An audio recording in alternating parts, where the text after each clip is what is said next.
تحتضن العاصمة المؤقتة عدن خلال الأيام القادمة أول احتفال جماهيري للمجلس الرئاسي اليمني والحكومة المعترف بها بالعيد الوطني 32 للجمهورية اليمني 22 مايو.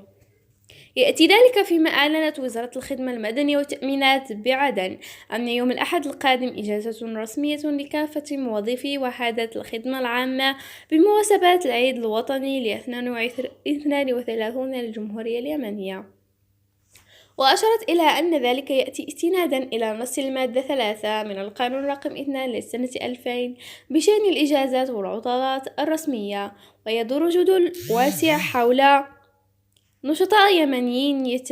يتبعون المجلس الانتقالي الجنوبي ويدعون إلى ما يسمى فك الارتباط، وآخرين مؤيدين للاحتفال بالثورة اليمنية الثالثة المتمثلة في الذكرى 32 لإعادة تحقيق الوحدة اليمنية في 22 مايو عام 1990.